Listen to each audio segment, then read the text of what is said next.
ধরে নিতে হবে নির্বাচন কমিশন অবাধ ও সুষ্ঠু ভোটের স্বার্থেই বদলিগুলো করেছে। বর্তমানে নির্বাচন কমিশনের যা ক্ষমতা তা নিয়ে কোনো সন্দেহ নেই। আবেদনকারী এটা প্রমাণ করতে পারেননি যে নির্বাচন কমিশন ক্ষমতা ব্যবহারের ক্ষেত্রে স্বেচ্ছাচার করেছে এবং এর ফলে জনস্বার্থ বিঘ্নিত হয়েছে। মঙ্গলবার রাজ্য প্রশাসনের অফিসারদের বদলির ওপর স্থগিতাদেশ চেয়ে করা জোড়া জনস্বার্থ মামলা খারিজ করে স্পষ্টভাবে একথা জানিয়ে দিলেন কলকাতা হাইকোর্টের প্রধান বিচারপতি সুজয় পাল ও বিচারপতি পার্থসারথী সেনের ডিভিশন বেঞ্চ। কলকাতা হাইকোর্টে বড় ধাক্কা খেল রাজ্য সরকার। পর্যবেক্ষণের ছত্রে ছত্রে কলকাতা হাইকোর্ট বুঝিয়ে দিল অফিসারদের বদলি করে নির্বাচন কমিশন কোনো বেআইনি কাজ করেনি। 15ই মার্চ পশ্চিমবঙ্গ বিধানসভা নির্বাচনের ভোটের নির্ঘণ্ট ঘোষণার দিন রাতেই নজিরবিহীনভাবে মুখ্য সচিবের পদ থেকে নন্দিনী চক্রবর্তী এবং স্বরাষ্ট্র সচিবের পদ থেকে জগদীশ প্রসাদ মিনাকে সরিয়ে দেয় নির্বাচন কমিশন। এরপরই নির্বাচন কমিশনকে তীব্র নিশানা করেন মমতা বন্দ্যোপাধ্যায়। কত রাতে কি করলেন? রাত্রি 1টায় আমি মেসেজ পেলাম।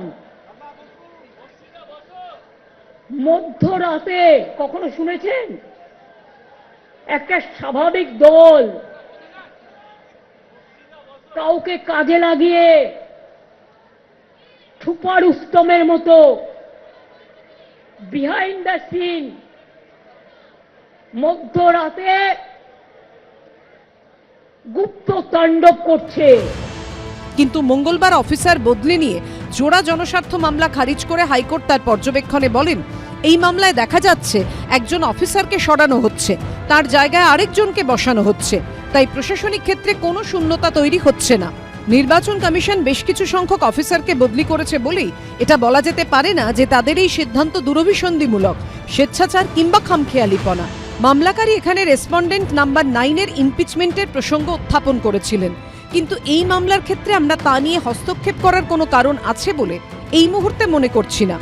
রেসপন্ডেন্ট নাম্বার 9-এর সঙ্গে কয়েকজন সিনিয়র রাজনৈতিক নেতার আঁতাতের বিষয়টি প্রতিষ্ঠিত করার চেষ্টা করেছিলেন মামলাকারী, কিন্তু নির্বাচন কমিশনের আইনজীবী যথার্থই উল্লেখ করেছেন যেসব ব্যক্তির বিরুদ্ধে যোগসাজশ চাপ প্রয়োগের অভিযোগ তোলা হয়েছিল তাদের কাউকেই সুনির্দিষ্টভাবে নাম উল্লেখ করে মামলায় যুক্ত করা হয়নি।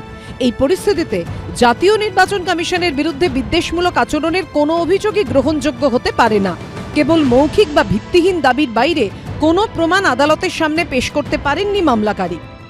আর্টিকেল 329 এবং অনেক দিন ধরে ধারাবাহিকভাবে সুপ্রিম কোর্টের যে আছে যে ইলেকশন একবার চালু হয়ে গেলে সে প্রসেসটাকে এর একটা খুব সুন্দর কথা ব্যবহার করেছে, একটা লিগ্যাল ফিকশন তৈরি করে, অর্থাৎ কাল্পনিক একটা আইনি জটিলতা সৃষ্টি করে নির্বাচনকে আটকে দেওয়ার এই প্রসেসটা কিছুতেই ভারতের মতো গণতন্ত্রে ঠিক হবে না।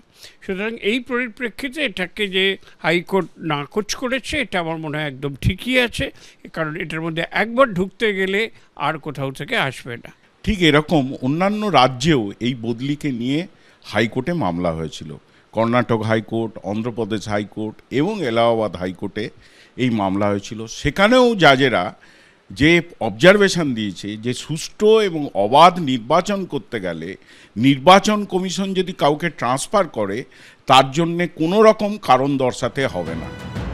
রাজ্য সরকারের উদ্দেশ্যে কড়া পর্যবেক্ষণে প্রধান বিচারপতি সুজয় পাল ও বিচারপতি পার্থসারথী সেনের ডিভিশন বেঞ্চ লিখেছে, রাজ্য সরকার মামলাকারীকে সমর্থন করছে বলে তার মানে এই হতে পারে না যে তিনি আবেদনের পরিধির বাইরে যেতে পারেন।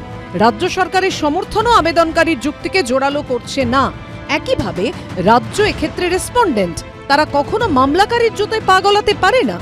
সৌভিক মজুমদারের রিপোর্ট, এবিপি আনন্দ, কলকাতা। এবিপি আনন্দ, এগিয়ে থাকে, এগিয়ে রাখে।